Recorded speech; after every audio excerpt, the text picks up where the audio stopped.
Hello students, welcome back. In the previous lecture, we have studied ionic compounds, ionic bond, and in this part of video, we are going to study covalent bond. What is covalent bond? How it is formed? Let us study. Then you can see on the screen the attractive force which comes into existence due to the mutual sharing of electrons between two atoms of similar electronegativities or having a small difference in electronegativity is called covalent bond. मतलब कि covalent bond का formation तब होता है जब atoms के बीच में electronegativity difference क्या होती है? बिल्कुल नहीं होती है, जीरो होती है, यानी कि सिमिलर इलेक्ट्रोनेगेटिविटी और हैविंग स्मॉल डिफरेंस। जैसे कह लो कि अगर हाइड्रोजन के बीच में बॉन्डिंग होगी, उस केस में क्या होगा? हाइड्रोजन और हाइड्रोजन सिमिलर एटम्स की इलेक्ट्रोनेगेटिविटी तो सेम होगी, तो यहां पर जब बॉन्ड का फॉर्मेशन होगा then there will be covalent bond. ठीक, सिमिलरली अगर हम बात करें Cl2 की, तो इसमें भी क्लोरीन के बीच में क्या, क्लोरीन की इलेक्ट्रोनेगेटिविटी सेम होगी, तो हम यहाँ पर कहेंगे कि ये क्या है? ये कोवैलेंट बॉन्ड है। ठीक, क्योंकि इनकी इलेक्ट्रोनेगेटिविटी क्या सेम है। सिमिलरली कर लो, आपने क्लास 10th में मेथेन में पढ़ा होगा, तो मेथेन में क्या था? कार्बन और हाइड्रोजन की इलेक्ट्रोनेगेटिविटी में डिफरेंस क्या है? बहुत ही कम है, बहुत स्मॉलर है। तो यहाँ पर जो कोवैलेंट, यहाँ पर जो बॉन्ड फॉर्मेशन होगा that will be the covalent bond. Okay, अब यहाँ पर एक एक इलेक्ट्रॉन दिखा सकते हो, ये शेयरिंग होगा। अब देखो यहाँ पर मैंने जो बताया कि ऑक्टेट रूल हम लोग पिछले लेक्चर में पढ़े थे, ऑक्टेट रूल एंड डुप्लेट पढ़े थे।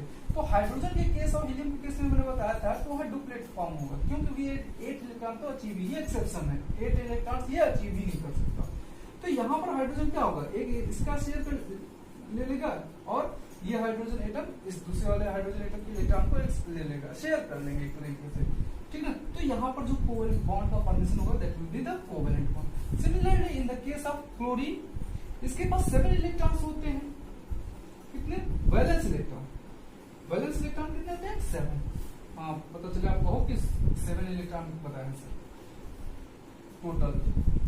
ठीक, तो यहाँ पर क्लोरीन के पास 7 वैलेंस इलेक्ट्रॉन है, तो क्या करेंगे? ये एक एक इलेक्ट्रॉन अपना शेयर कर लेंगे, तो इस तरह जो क्लोरीन का ऑक्टेट होगा वो कंप्लीट हो जाएगा। ठीक, in the case of methane, तो carbon has 4 valence electrons, we know this, and hydrogen has 1। Then what? This carbon will accept 4 electrons from 4 hydrogen atoms. What? This carbon will accept 4 electrons from 4 hydrogen atoms, or simply we can say it will share 4 electron with 4 hydrogen atoms. यहाँ पर accept नहीं कर रहा, आप वो word सही नहीं होगा, उसके लिए हम बोलेंगे शेयर कर रहा। क्यों? क्योंकि ये अपना इलेक्ट्रॉन भी दे रहा है इस हाइड्रोजन एटम्स को। ठीक ना, तो ये तो बॉन्डिंग होगी, और इनका ऑक्टेट कैसे कंप्लीट होगा? एक एक इलेक्ट्रॉन हाइड्रोजन की जब हम काउंट कर लेंगे तो जो होगा कार्बन का ऑक्टेट कंप्लीट हो जाएगा।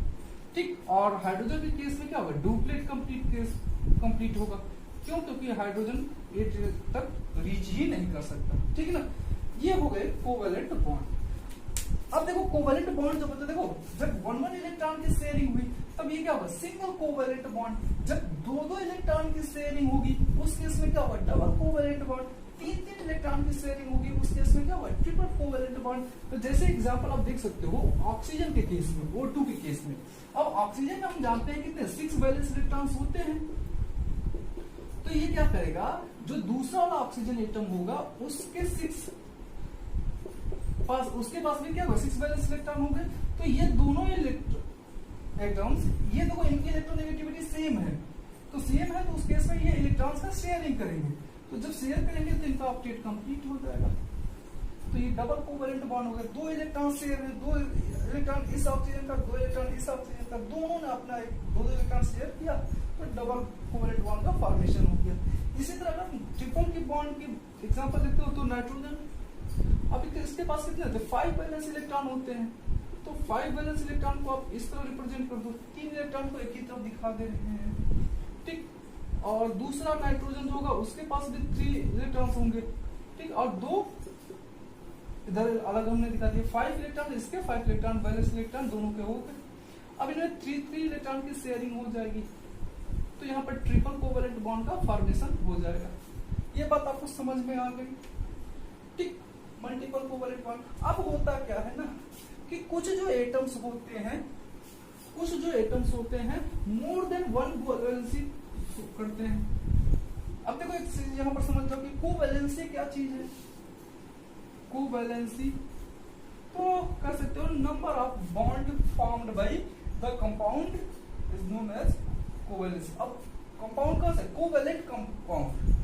ऐसा एटम जो, जैसे मान लो कि यहाँ पर कार्बन हाइड्रोजन के बीच में बॉन्ड नहीं है, 4 है क्योंकि इसने 4 बॉन्ड बनाया है। हाइड्रोजन की कोवेलेंसी कितनी है, 1। तो number of bonds formed is known as covalency. तो कुछ जो एटम्स होते हैं ना वो मोर देन 1 कोवेलेंसी शो करते हैं। जैसे मान लो आप देख लो कि फास्फोरस जो होता है, जैसे आप कंपाउंड देखते हो कि PCl5 भी एग्जिस्ट करता है, PCl3 भी एग्जिस्ट करता है।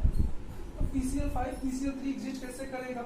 अब इस केस में देखोगे कैसे होगा, पहले तो अब मैं बता दूं यहाँ पर फास्फोरस का जो एटॉमिक नंबर है 15 है, तो 15 के लिए कॉन्फिगरेशन क्या हो जाएगा, 1s2 2s2 2p6 3s1 wait 2 2 4 6 10 3s2 3p5 3p3 कितने होंगे, 3 इलेक्ट्रॉन्स होंगे p में। अब इनको अगर हम डायग्राम से दिखाएं, मतलब ऑर्बिटल शेप में दिखाएं, मैं 3s और 3p को दिखा रहा हूं। तो 3s इस तरह दिखाओगे आप 2 इलेक्ट्रॉन्स, 3p जब दिखाने की बारी आएगी तो आप इस तरह दिखा दोगे 1 इलेक्ट्रॉन 2 इलेक्ट्रॉन 3 इलेक्ट्रॉन, ये 3p। अच्छा, 3rd सेल में d ऑर्बिटल भी तो होगा, d सबसेल भी तो होगा। तो d सबसेल क्या होगा यहाँ पर, अभी क्या है, अभी यहाँ कोई इलेक्ट्रॉन नहीं है, तो ये फ्री स्टेट में से पड़ा रहेगा। तो यहाँ पर अभी देखोगे तो ये क्या होगा, इसको 3 इलेक्ट्रॉन मिल जाएंगे, जिसका ऑक्टेट कंप्लीट हो जाएगा, 2 6 8 कंप्लीट हो जाएगा। इस केस में ये तो अभी तो ये 3 वैलेंसी शो करेगा, तो ये कंपाउंड फॉर्म हो जाएगा। लेकिन जब PCl5 की बारी आएगी तो क्या होगा, उस केस में जो ये 3s वाला इलेक्ट्रॉन है, 3s में 2 इलेक्ट्रॉन है ना, तो एक इलेक्ट्रॉन जो है ये जंप कर जाएगा कहाँ, 3d में। तो 3d में एक इलेक्ट्रॉन यहाँ से जंप कर गया, ठीक। अब तो जंप करके गए तो यहाँ पर कितने अनपेयर्ड इलेक्ट्रॉन्स हो गए, अब देखो यहाँ पर 1 3 ये 4 इलेक्ट्रॉन्स हो गए अनपेयर्ड, एक 5th अनपेयर्ड इलेक्ट्रॉन। तो इस केस में अब 5 अनपेयर्ड इलेक्ट्रॉन्स हो गए, तो ये 5 इलेक्ट्रॉन्स के साथ क्या करता है, शेयर कर सकता है अपना। तो इस केस में PCl5 कंपाउंड फॉर्म होगा। इट मींस कि अभी क्या है, इसकी वैलेंसी कितनी है, कोवैलेंसी 5 है, यानी कि इसमें 5 है PCl5 में, PCl3 में वैलेंसी कितनी है, कोवैलेंसी 3 है। तो कहने का मतलब ये है कि कुछ कंपाउंड्स क्या होंगे, वो मोर देन 1 कोवैलेंसी शो करते हैं, ठीक ना। ओके, अब जो नेक्स्ट टॉपिक है वो है कुछ टर्म्स लाइक बॉन्ड लेंथ। अब बॉन्ड लेंथ क्या होता है भाई, अब बॉन्ड लेंथ तो आप ये कर सकते हो कि the average distance between the 2 nuclei of the compound, मतलब क्या कर सकते हो, बॉन्ड लेंथ क्या कर सकते हो, the average distance between the, अब डिफिनेशन मैंने लिख रहा हूं, आपको पढ़ के सुना दे रहा हूं, the average distance between the centres of the nuclei of the 2 bonded atoms. जो दो बॉन्डेड एटम्स हैं उनके बीच के, उनके न्यूक्लियस के बीच के डिस्टेंस का एवरेज होगा, that will be the bond length. तो होगा बॉन्ड लेंथ क्या होगा, एवरेज लेंथ, एवरेज डिस्टेंस कर सकते हो, average distance between the nucleus of the bonded atoms, ये बॉन्ड लेंथ हो जाएगा, ठीक। बॉन्ड एंगल क्या होगा, एक चीज जानो, जो कोवेलेंट बॉन्ड होते हैं वो स्पेशल डायरेक्शंस में ओरिएंटेड होते हैं, मतलब हर बॉन्ड जो होगा एक स्पेशल डायरेक्शन में ओरिएंटेड होगा। तो बॉन्ड एंगल है क्या है कि angle formed between, angle formed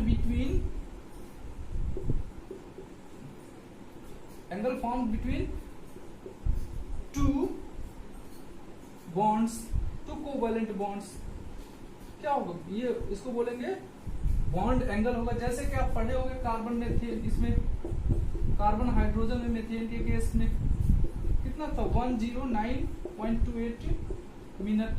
तो बॉन्ड एंगल को क्या करते हैं डिग्री मिनट सेकेंड्स तक हम इसको डिफाइन कर सकते हैं। इसी तरह एक नया टर्म आता है बॉन्ड ऑर्डर। तो बॉन्ड ऑर्डर क्या होता है, जितना कोवेलेंट बॉन्ड फॉर्म हो रहा है वो बॉन्ड ऑर्डर हो जाता है। मान लो कि अभी CH4, ठीक ना, तो जैसे अब यहां पर क्या कर रहा है कार्बन 4 बॉन्ड कर रहा है तो इसकी बॉन्ड ऑर्डर कितनी हो जाएगी 4 हो जाएगी, ठीक। उसी तरह मान लो कि O2 है तो O2 में क्या होगा डबल बॉन्ड होता है तो यहां पर बॉन्ड ऑर्डर क्या हो जाएगा 2 हो जाएगा, ठीक। जहां ट्रिपल बॉन्ड होगा वहां पे बॉन्ड ऑर्डर क्या हो जाएगा 3 हो जाएगा, ठीक ना। तो नेक्स्ट टॉपिक जो अब इसके बाद हम पढ़ने जा रहे हैं that is the formal charge. Okay, तो नेक्स्ट टॉपिक है क्या है फॉर्मल चार्ज। अब फॉर्मल चार्ज कैसे फाइंड आउट करते हैं, क्या होता है देख लो। जैसे मान लो कोई एटम मॉलिक्यूल है, मान लो कोई भी एटम है, मान लो CuSO4 है, तो इस केस में अभी क्या है चार्ज इस पे ओवरऑल चार्ज कितना है कुछ नहीं, चार्ज 0 न्यूट्रल है क्योंकि न्यूट्रल मॉलिक्यूल है। लेकिन मैं अभी दूसरा एटम कहूं कि NH4 प्लस अमोनियम आयन, तो इसमें कितना चार्ज है प्लस R। अब चार्ज दिख रहा है, मान लो कि दूसरा कार्बन कार्बोनेट में कह दूं CO3 -2, इसमें चार्ज कितना है -2 हो रहा। तो इस केस में तो चार्ज कितना है 0 है, तो कोई बात नहीं करते हैं इसकी हम। लेकिन जब NH4 प्लस इस तरह कॉम्प्लेक्स आयंस होंगे तो जो ये प्लस चार्ज है, ये प्लस चार्ज किसका है, नाइट्रोजन का है, हाइड्रोजन का है, किसका है, तो ये हम कहेंगे कि ये जो प्लस चार्ज है ये ओवरऑल चार्ज है, ठीक, सिस्टम का। इसी तरह ये -2 चार्ज जो है ओवरऑल चार्ज है। लेकिन जो फॉर्मल चार्ज क्या होता है, तो फॉर्मल चार्ज इसमें इस कंपाउंड में हम अगर इंडिविजुअल नाइट्रोजन का निकाल दें, इंडिविजुअल हाइड्रोजन का निकाल दें, तो उसको बोलेंगे कि formal charge of that particular individual atom का सिमिलरली यहाँ पर निकाल सकते हैं, ठीक।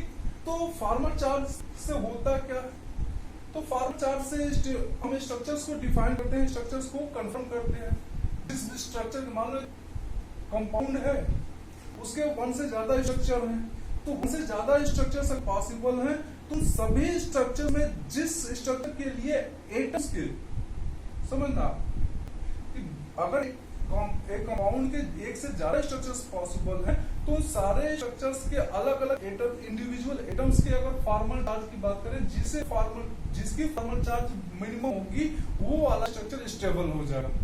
तो कहने का मतलब ये है कि फॉर्मल चार्ज क्या है, स्ट्रक्चर को कंफर्म करने के लिए भी यूज किया जाता है। हालांकि ये फॉर्मल चार्ज जो भी हम लोग कैलकुलेट करिए वो सेपरेट चार्ज नहीं होता, अलग अलग वैल्यूज नहीं देता है, ठीक ना, कि एकदम हम कहते हैं कंफर्मली कार्बन पे जो चार्ज हम कैलकुलेट करेंगे वही होता है, नहीं, ये बस स्ट्रक्चर को डिफाइन करने के लिए हम यूज करते हैं। तो ये फार्मूला होता है कि कैसे फाइंड आउट करते हैं कि formal charge of atom in a polyatomic atom और ion equal to total number of valence electron, हम लोग जानते हैं valence electron in free atom, total number of non bonding electrons minus half of total number of bonding electrons. तो ये इसका होता है फॉर्मल चार्ज के लिए। तो इसको शॉर्ट में ऐसे लिख लो, formal charge equal to valence electron minus non bonding electron, non bonding electron में कर दे रहा हूं माइनस यहां पर half of bonding electrons, bonding electrons, ठीक ना। तो ये इसको शॉर्ट फॉर्म हम कर सकते हैं। अब देखो मान लो एग्जांपल हम ले लें ओजोन का, तो ओजोन का जो स्ट्रक्चर होता है कैसे होता है, तो ओजोन के पास कितने ऑक्सीजन के पास 6 वैलेंस इलेक्ट्रॉन्स होते हैं, कितने होते हैं 6 वैलेंस इलेक्ट्रॉन्स होते हैं, ठीक। तो ओजोन में कितने एटम्स होते हैं 3 ऑक्सीजन एटम्स होते हैं, ये भी हमें मालूम है। तो यहाँ पर कहने का मतलब ये है कि ओजोन में 2 ऑक्सीजन एटम्स वो डबल बॉन्ड से अटैच होते हैं, दो इलेक्ट्रॉन की शेयरिंग हो जाती है, इनका कंप्लीट हो जाता है। मतलब मैं वो कॉन्सेप्ट पे नहीं आ रहा हूँ, ठीक ना, ठीक। अब देखो यहाँ पर इस दोनों ऑक्सीजन का क्या ऑक्टेट कंप्लीट हो गया, इसका भी 6 इलेक्ट्रॉन 6 इसका खुद 2 इलेक्ट्रॉन इसने शेयर कर लिया इस ऑक्सीजन से, ऑक्सीजन नंबर 2 से, ये ऑक्सीजन 1 ये ऑक्सीजन 3, तो ऑक्सीजन नंबर 2 से इसने 2 इलेक्ट्रॉन शेयर कर लिया, तो इसका इलेक्ट्रॉन ऑक्टेट कंप्लीट हो गया। इस ऑक्सीजन का भी ऑक्टेट कंप्लीट हो गया, इसने भी ऑक्सीजन नंबर 1 से, ऑक्सीजन नंबर 2 और ऑक्सीजन नंबर 1 ने आपस में 2 इलेक्ट्रॉन की शेयरिंग कर ली, 2 ऑक्टेट कंप्लीट हो गया। तो अब ऑक्सीजन 3 कैसे बॉन्ड फॉर्म करेगा, तो एक बॉन्ड होगा कोऑर्डिनेट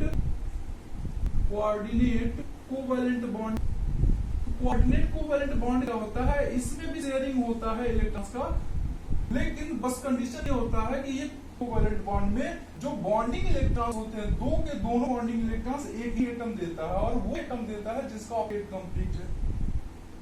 अब देखो जैसे यहाँ पर ऑक्सीजन 2 इसके ऑक्टेट कंप्लीट है, इसका ऑक्टेट कंप्लीट नहीं है, तो ये जो दो इलेक्ट्रॉन्स अपने डोनेट कर देगा, डोनेट नहीं करेगा, एक्चुअली शेयर कर देगा। तो जो बॉन्डिंग इलेक्ट्रॉन्स बॉन्ड के फॉर्मेशन में जो इलेक्ट्रॉन्स इन्वॉल्व हुए, बॉन्डिंग इलेक्ट्रॉन्स, वो किसके द्वारा दिए गए, ये ऑप्शन नंबर 2 के से। ठीक, तो ये चीजें हमने समझ में, इसको कोऑर्डिनेट कोवैलेंट बॉन्ड करते हैं, अलग से हम इसको पे डिस्कस करेंगे। ठीक, अब देखो अच्छा इसमें लोन पेयर्स हम फाइंड आउट करना देखो, इसमें क्या है कि दो इलेक्ट्रॉन्स ऐसे हैं जो बॉन्डिंग में पार्टिसिपेट नहीं कर रहे हैं, तो इनको हम क्या करेंगे, इनको नॉन बॉन्डिंग इलेक्ट्रॉन्स बोलते हैं, या फिर इसको बोल देते हैं lone pair. One lone pair है, ये क्या है, वन लोन पेयर है। सिमिलरली यहां पर देखोगे तो टू लोन पेयर्स हैं, और या फिर इसको हम बोल सकते हैं फोर नॉन बॉन्डिंग इलेक्ट्रॉन्स है, four non bonding electrons. Similarly यहां पर देखोगे तो थ्री लोन पेयर्स हैं, और या फिर हम कहते हैं इसको कि सिक्स नॉन बॉन्डिंग इलेक्ट्रॉन्स है। ये बात समझ में आ गई, तो ये वाले तो कॉन्सेप्ट क्लियर हो गया। नंबर ऑफ बॉन्डिंग इलेक्ट्रॉन्स या नंबर ऑफ बॉन्ड्स हम समझे। अब देखो नंबर ऑफ बॉन्डिंग इलेक्ट्रॉन्स कितना होगा, ऑक्सीजन नंबर 1 के लिए जो बॉन्डिंग इलेक्ट्रॉन होगा, ऑक्सीजन नंबर 1 के लिए बॉन्डिंग इलेक्ट्रॉन कितना होगा, तो देखो कितने बॉन्डिंग, 2 बॉन्ड्स फॉर्म हो रहे हैं, तो जितने बॉन्ड्स फॉर्म हो रहे हैं उसके डबल इलेक्ट्रॉन्स होंगे, तो 2 बॉन्ड फॉर्म हो रहे हैं तो बॉन्डिंग इलेक्ट्रॉन्स कितने होंगे, 4। तो ऑक्सीजन नंबर 1 के लिए 4 बॉन्डिंग इलेक्ट्रॉन्स हो गए। ऑक्सीजन नंबर 2 के लिए जो बॉन्डिंग इलेक्ट्रॉन्स होंगे वो कितने होंगे, इसके लिए भी 4 इधर वाला, 2 इसके खुद के, 2 इसके के लिए, तो 2 बॉन्ड यहाँ बना है, 1 बॉन्ड यहाँ बना है, तो 4 बॉन्ड यहाँ हो गए 4 इलेक्ट्रॉन्स, और 2 इलेक्ट्रॉन्स जो इसने दिए रखे हैं तो कितने नॉन बॉन्डिंग इलेक्ट्रॉन्स हो गए, 6 हो गए ऑक्सीजन नंबर 2 के लिए। ऑक्सीजन नंबर 3 के लिए जो नॉन बॉन्डिंग इलेक्ट्रॉन्स होंगे वो कितने हो जाएंगे, सॉरी बॉन्डिंग इलेक्ट्रॉन्स हम निकाल रहे हैं, तो ऑक्सीजन नंबर 3 के लिए जो बॉन्डिंग इलेक्ट्रॉन्स होंगे कितने होंगे, 2 ही होंगे, सिर्फ एक ही इधर से ही फॉर्म हो रहा, तो 2 हो जाएंगे ये चीज। तो ये क्या है, ये बॉन्डिंग इलेक्ट्रॉन्स है, बॉन्डिंग इलेक्ट्रॉन्स, ठीक ना। और नॉन बॉन्डिंग इलेक्ट्रॉन्स हम बता ही चुके हैं कि 1 में 4 है, 1 में 4 है, 2 में कितने हैं, 2 हैं, और 3 में कितने हैं, 6 हैं। ये कौन है, ये नॉन बॉन्डिंग, सेकंड कॉलम क्या है, नॉन बॉन्डिंग इलेक्ट्रॉन्स है, ये फर्स्ट कॉलम क्या है, बॉन्डिंग इलेक्ट्रॉन्स है। ठीक, ये चीज आप समझ लो। अब इस फार्मूले पे हम फाइंड आउट करते हैं, तो फार्मूले पे हम thermal charge for oxygen number 1 के लिए निकालते हैं, oxygen number 1, thermal charge for oxygen number 1। तो अब वैलेंस इलेक्ट्रॉन कितना होगा ऑक्सीजन का, 6 होगा, ठीक ना। ये टोटल नंबर वैलेंस इलेक्ट्रॉन है, फ्री टर्म, तो यहाँ पर फ्री टर्म कौन है, ऑक्सीजन नंबर 1, तो ऑक्सीजन नंबर 1 का वैलेंस इलेक्ट्रॉन कितना होगा, 6, ठीक, minus total number of non bonding electrons. तो नॉन बॉन्डिंग इलेक्ट्रॉन्स कौन से हैं, सेकंड कॉलम वाले, तो नॉन बॉन्डिंग इलेक्ट्रॉन्स कितना है ऑक्सीजन 1 पे, ऑक्सीजन 1 कितना है, 4 है, तो -4 कर लेंगे, minus half of bonding electron, तो बॉन्डिंग इलेक्ट्रॉन ऑक्सीजन 1 कितना है, ये भी 4 है, तो यहाँ पर हम 4 लिख लेंगे, ठीक। तो ओवरऑल कितना हो जाएगा, ये 6 - 4 - 2, तो ओवरऑल ये कितना हो जाएगा, 0। तो फॉर ऑक्सीजन 1 के लिए फॉर्मल चार्ज कितना वैल्यू आ गया, 0, ठीक। अब ऑक्सीजन 2 के लिए निकालते हैं, तो ऑक्सीजन 2 के लिए 6 माइनस, अब 6 माइनस कितना क्या लिखना है, नॉन बॉन्डिंग इलेक्ट्रॉन, तो नॉन बॉन्डिंग इलेक्ट्रॉन कौन सा है, ये वाला, तो नॉन बॉन्डिंग इलेक्ट्रॉन कितना है ऑक्सीजन 2 का, 2, यहाँ पर मैंने समझा दिया हूं, तो 6 - 2 minus half of bonding electrons कितने हैं इसके, 6 है, तो यहाँ पर मैं 6 लिख दूं बॉन्डिंग इलेक्ट्रॉन, तो ये वैल्यू कितनी हो जाएगी, 6 - 2 - 3, तो ये कह सकते हो +1 आ जाएगा वैल्यू यहाँ से। ऑक्सीजन 2 के लिए फॉर्मल चार्ज कितनी वैल्यू आ गई, +1 आ गई। सिमिलरली इसी तरह आप ऑक्सीजन 3 के लिए जब निकालोगे, ये O2 न समझना, सेकंड कार्बन है ये, सेकंड ऑक्सीजन और ये थर्ड ऑक्सीजन, समझने में दिक्कत हो जाए। 6 6 तो प्लस इलेक्ट्रॉन कंफर्म ही सबके लिए 6 ही होगा। अब जो लोन पेयर होगा बॉन्डिंग इलेक्ट्रॉन जो होगा वो कितना होगा, बॉन्डिंग इलेक्ट्रॉन 6 होगा, ठीक ना।